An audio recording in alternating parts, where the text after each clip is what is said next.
4 minutos, damos la bienvenida a la coronel Guillermo Tamayo. Él se ha retirado ya de las Fuerzas Armadas ecuatorianas, es un experto en seguridad integrada. Importante aniversario el día de hoy, 25 años de la firma de la paz con el Perú. ¿Cuál es su visión, coronel Tamayo, sobre esta situación enormemente controversial por una larguísima relación bastante mala de disputas territoriales con Perú, que se puso fin con ese acuerdo de paz, firmando además una serie de convenios tanto territoriales como sobre relaciones bilaterales, desarrollo de la zona fronteriza, que en muy poca medida se ha hecho efectiva, pero que en definitiva desvió esa mala relación que se tenía entre los dos países hacia temas un tanto más positivos. En todo caso, su visión. Gracias, licenciado. Buenos días, un placer saludarles en esta prestigiosa radio aquí en la ciudad de Cuenca. Es realmente un hito histórico, 25 años, en donde esas disputas que se daban entre los dos países con un ambiente de desconfianza, pues llegó al final. Pero para llegar a esto, el país tuvo que prepararse, porque desde el año 81, la situación militar del país, y desde el 41, cuando fuimos invadidos por el Perú, la actitud de los comandantes y del Estado ecuatoriano era de fortalecer sus Fuerzas Armadas que en esa época, desde el 41, se estaban politizadas. Llegar al 81 se tuvo un conflicto en Paquilla-Maya y Comachinaza, que no fue tan fuerte para nosotros, pero una experiencia que permitió a los mandos militares avisorar un escenario futuro, en donde al no demarcar esos 78 kilómetros, siempre había la herida que le llamábamos por este divortium aquarum y la mala aplicabilidad del protocolo de Río de Janeiro, por lo cual esto permitió que los mandos militares justamente preparen a sus tropas. Había una diferencia muy grande en la parte operativa y en los medios que disponían los dos países. Por eso es que el 95 se rompe esta hegemonía que tenía el Perú en asunto de armamento, tropas, porque realmente multiplicaban en 5 a 10 por 1 el potencial de capacidades del ejército ecuatoriano, un ejército que se preparó desde el 81 en condiciones no de atacar, sino de defenderse.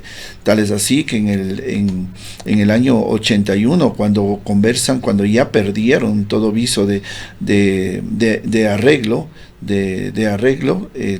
los mandos militares, cuando se reúnen Ecuador y Perú, el Perú iba a tomar una acción beligerante, y en esa época realmente se tomó una decisión. Dijeron, no es lo mismo de lo que pasó en el 41. El Ecuador había cambiado sus Fuerzas Armadas profesionales, tal así que llegamos nosotros al 95 y se logra realmente resistir con el profesionalismo de los soldados.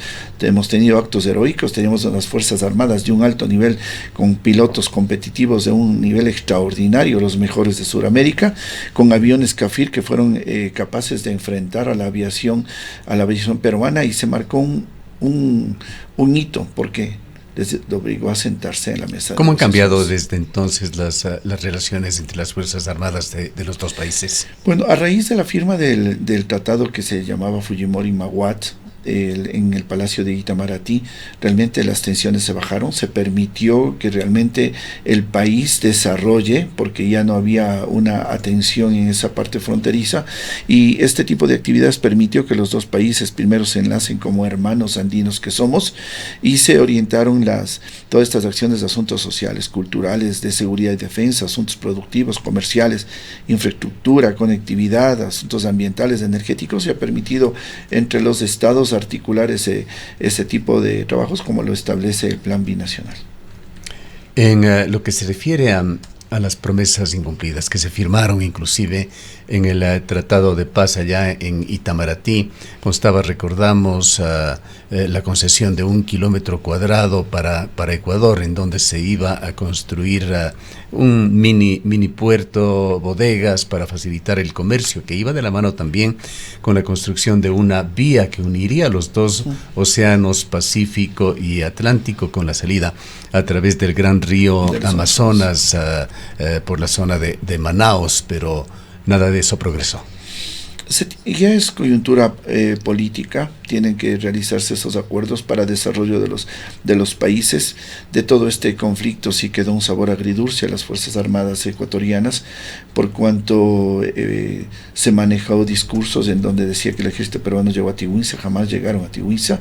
Creo que perdimos territorio, porque ellos querían justamente el contrafuerte de la cordillera del Cóndor, que no se permitió, pero perdimos los destacamentos que eran área ecuatoriana, los perdimos por esa situación. Recuerdo inclusive nosotros en esa época estábamos en grado de capitanes, y recuerdo yo generales en esa época que realmente que estuvieron al frente luchando, se molestaron al respecto, pidieron la baja porque dijeron: hemos perdido en la mesa de negociaciones lo que ganamos en el campo de batalla. Ahora, ¿cómo se encuentran las Fuerzas Armadas ecuatorianas? Conocíamos que hay ya un proceso de aprobación que lo ha firmado el presidente de la República, lo ha viabilizado para una inversión de $700 millones en equipamiento para las Fuerzas Armadas ecuatorianas. Una cifra enorme para la situación económica de Ecuador, que está haciendo agua por todo lado, pero se ha hecho énfasis en el sentido de que es necesario la modernización de las Fuerzas Armadas, ya que se ha convertido en un puntal más para trabajar con respecto al combate a la delincuencia y a fuerzas transnacionales del crimen internacional que están afectando a Ecuador. Coméntenos su visión sobre estas inversiones, la pertinencia de las mismas. En el campo de seguridad ha sido afectado. Desde el 95, cuando se firma con el Perú, se olvida de mantener a las Fuerzas Armadas operativas y con equipamiento adecuado. Tal es así que el armamento ya resulta el día de hoy casi obsoleto. Las Fuerzas Armadas han resistido con mística profesional, pero los políticos de turno en razón de que dicen ya no existe problemas con el Perú, se ha desabastecido a las Fuerzas Armadas, lo que obliga ahora en este tiempo a tener que reforzar. Es preferible haberlas mantenido progresivamente durante el tiempo. Las Fuerzas Armadas tienen como dentro del campo de la seguridad la responsabilidad de la soberanía y la integridad territorial. Los temas delincuenciales no son campo de las Fuerzas Armadas, pero sí se puede tratar la amenaza del narcotráfico, si se le considera como tal, y se le da como una tarea a las Fuerzas Armadas, porque las tareas le corresponden a la Policía Nacional. Si bien es cierto, Fuerzas Armadas tienen que blindar una frontera permeable a través de la cual atraviesan las amenazas y a las cuales las Fuerzas Armadas tienen que enfrentarlas. Pero querer dar a las Fuerzas Armadas roles en caso de enfrentar a delincuencia común organizada, eso es tarea policial. Sin embargo, las Fuerzas Armadas dentro de sus tareas cumplen tareas de complementariedad que están autorizados, se complementa el trabajo, porque la Policía Nacional tiene el aparataje jurídico de respaldo para su misión. La policía tiene que ver con el ámbito de la seguridad interna, del orden público, y Fuerzas Armadas de la soberanía y la integridad territorial. Sin embargo, el equipamiento, en este caso estamos viendo nosotros fuerzas, este tipo de nivel de criminalidad con armamento sofisticado, lo cual las Fuerzas Armadas, en el momento que existe el estado de excepción, que es lo que le da el aparataje para poder enfrentar, las Fuerzas Armadas tienen que estar no solamente con equipo, tienen que estar altamente entrenadas. Por ejemplo, le doy un dato: no existen recursos para la Fuerza Aérea, no tenemos aviones. La aviación del ejército, en el caso de Ecuador, no está abastecida. No tenemos los helicópteros suficientes, no tenemos los aviones, no vuelan los pilotos. Entonces no es cuestión de darle equipo. Tenemos que tener entrenados a nuestros pilotos, tenemos que tener entrenadas a nuestras fuerzas. ¿Cómo puede ser que un soldado no dispare, que no haya disparado las armas, que no use sus armas? Entonces tenemos que tener un cuerpo entrenado para el uso de las armas. Ahora, Coronel Tamayo, si me puede escuchar, sí. Justamente una de las propuestas del nuevo presidente de la República, Daniel Noboa, es convocar a una consulta popular, y uno de los temas que ha anunciado se incluiría en esta consulta es el cambio del rol de las Fuerzas Armadas para combatir al crimen organizado y a la delincuencia aquí en el Ecuador. ¿Cuál es la lectura que tienen ustedes? ¿No estarían de acuerdo, considerando que efectivamente no hay los recursos ni la capacitación suficiente, o estarían dispuestas las Fuerzas Armadas en este caso a avanzar en este cambio de roles siempre y cuando haya los recursos suficientes?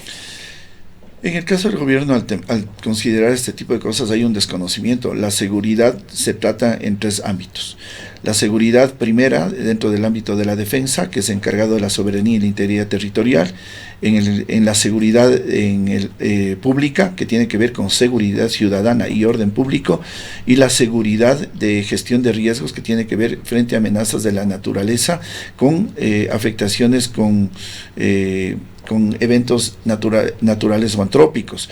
Ese tipo de seguridad tiene que ver con la seguridad. Esto está en el Plan Nacional de Seguridad Integrada, está especificado, está escrito. Ese plan va desde el año 2019 hasta el 2030, pero no lo han aplicado. Aquí no es cuestión de quererle endosar a las Fuerzas Armadas que vengan a cumplir tareas que son netamente policiales.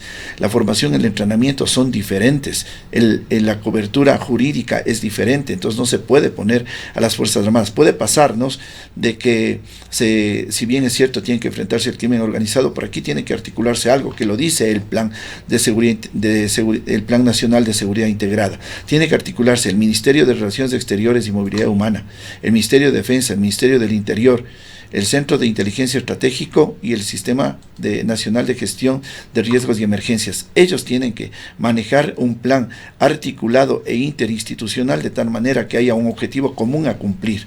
Pero lastimosamente los gobiernos no han tomado la decisión política para aplicar y que se realicen entre estas instituciones planificaciones con un mismo objetivo, de tal manera de emplear el poder nacional como debe ser. Aquí no es cuestión de darle a una institución una responsabilidad que le corresponde a otra. Los efectivos de la Policía Nacional son superiores al de las Fuerzas Armadas. Los entrenamientos son diferentes. Por eso es que las Fuerzas Armadas solo se emplean cuando hay un estado de excepción, pero no queremos ponerle a las Fuerzas Armadas que conduzcan eso. La Policía Nacional tiene que cumplirle, tiene los objetivos. Ahora, de que trabajemos en conjunto como lo hacen ahora con tareas de complementariedad, eso es otra cosa. Aquí el Centro de Inteligencia Estratégico es el que ha cumplido un error grande, porque la inteligencia en el Estado ecuatoriano y en todo tipo de operación, sea a nivel estratégico, operativo o táctico, son los ojos de las operaciones. Si usted no tiene inteligencia, que es la información oportuna, útil, no sirve de nada. Entonces hemos tenido unas fuerzas de seguridad hasta cierto punto con un ente que no les articule, ¿no? Una Secretaría de Seguridad que no ha funcionado, no articulan, no pueden tener planes en conjunto, han sido reactivos, no han sido prospectivos, no han creado escenarios. Entonces, frente a eso no existe una planificación adecuada, no existe. Por lo tanto, deben planificar. Aquí no es de cambiarle el rol a las Fuerzas Armadas porque desprofesionalizarían. Al contrario, yo creo que debe fortalecerse en el área de competencia de cada uno de ellos, tener más que cantidad, tener calidad de soldados, calidad de policías, porque realmente aquí me ha sorprendido, ¿no? Algo que habla el ministro del Interior, por ejemplo, dice que vamos a incrementar el número de policías. Aquí no es cuestión de hacer la miembros policiales en microondas, en 3 meses, en 6 meses. Esto es un proceso, debe tener adecuados insumos con un adecuado proceso. Una selección de insumos, hablemos del talento humano muy bueno para tener un proceso adecuado de formación, porque en las fuerzas existe formación, perfeccionamiento. La formación es una cosa. Entonces, ahí corremos el riesgo de infiltrar mucha gente. Hay varias cosas que están cosiéndose actualmente en Ecuador con este nuevo gobierno. Se ha hablado de una consulta popular, se comprometió el presidente elegido Daniel Noboa a realizarlo en 90 días, posiblemente no será, por lo menos en esos plazos lo ven como difícil, pero tiene hasta el momento la intención de llevar adelante esa consulta popular. La vicepresidenta de la República y el propio presidente, cuando se le ha preguntado sobre qué van a consultar a los ecuatorianos, han señalado, uno de los puntos será la seguridad, permitir, no se sabe con qué preguntas aún, una actuación más ágil, dinámica, ejecutiva de Fuerzas Armadas combatiendo la delincuencia. Pero hay visiones y visiones y preocupaciones como las que usted ha señalado. Ponemos en pantalla declaraciones hechas a Diario El Universo y a un medio de comunicación radial por Paco Moncayo. Él fue consejero presidencial en materia de seguridad. Estuvo 2 meses aproximadamente. Dijo que había contribuido para el gobierno de Guillermo Lasso con muchos lineamientos sobre cómo llevar adelante la seguridad, pero en general se mostró inconforme por la ejecución del gobierno. Paco Moncayo ha dicho en estas últimas declaraciones, aquí en lo más delicado, que es el tema de seguridad, se improvisa todos los días. Hasta ahora, dice Paco Moncayo, Las respuestas que se han dado han sido oportunistas, muchas veces populistas, y no se ha llegado a fondo para derrotar al crimen organizado. Yendo a la coyuntura que se presentará en breve, si se persiste con este tema de la consulta popular, ¿qué es lo que debería preguntarse al público? ¿Qué es lo que pretendería o debería pretender el gobierno de Daniel Noboa de cambiar en la legislación ecuatoriana a través de este mecanismo de consulta directa al pueblo?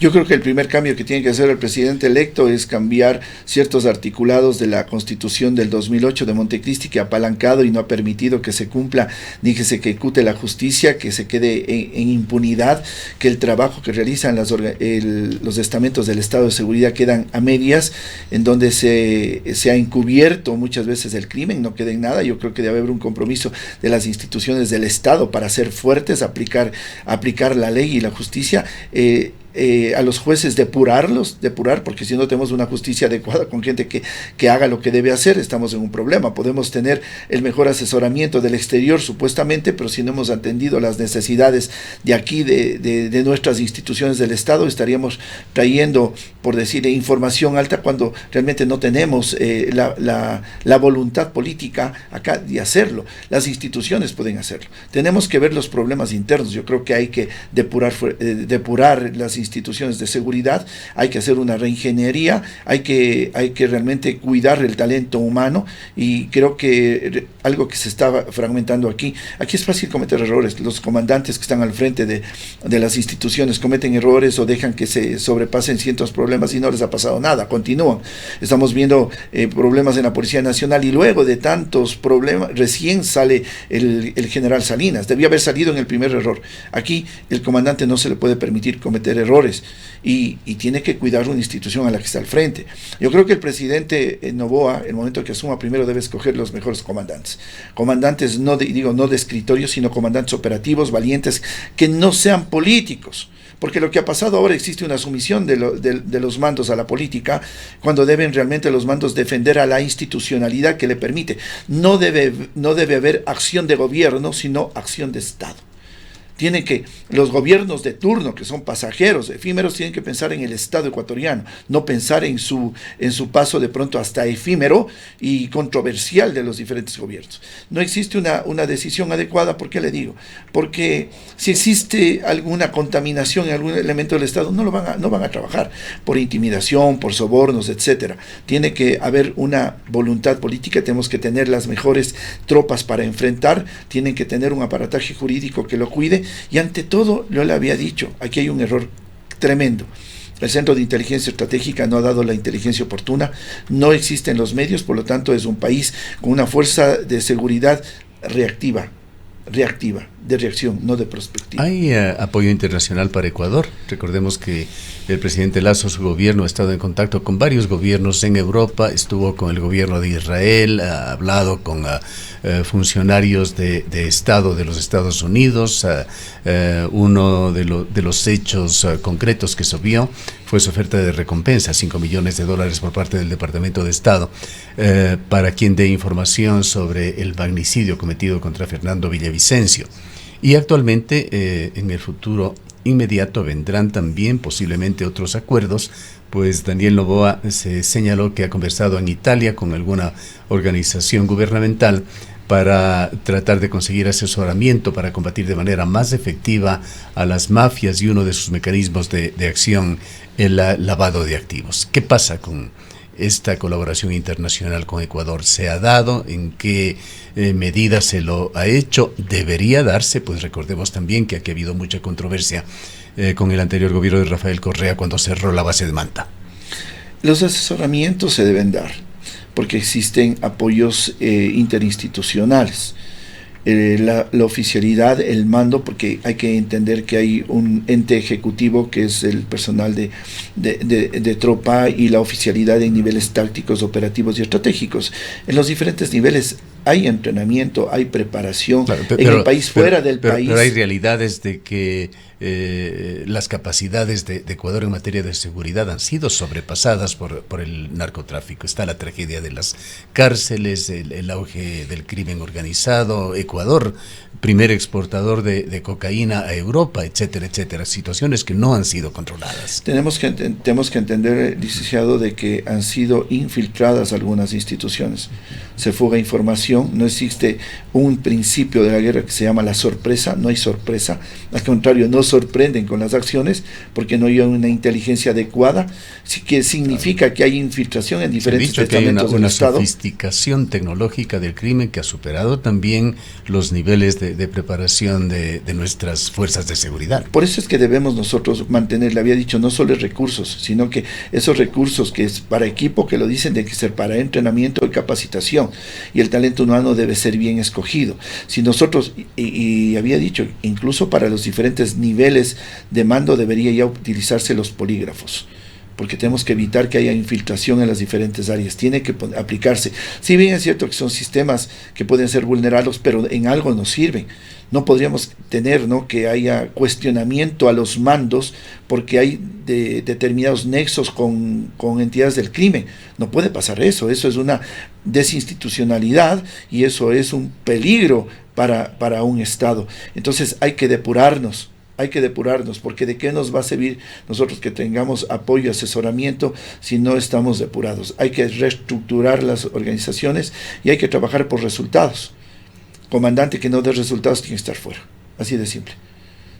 Y tenemos talento humano, hay gente muy capaz, muy competente, y el presidente tiene que juntarse y dejarse asesorar de la mejor gente. Lastimosamente esto, como son pagos de cuotas políticas, no se reúnen de los mejores. A mí me causó desdén, zozobra al verle al presidente electo que va a la presidencia acompañado de Alberto Dajic. Eso ya genera una incertidumbre. Entonces yo digo, así mismo serán los asesores de seguridad, así mismo serán los comandantes. ¿Qué va a pasar?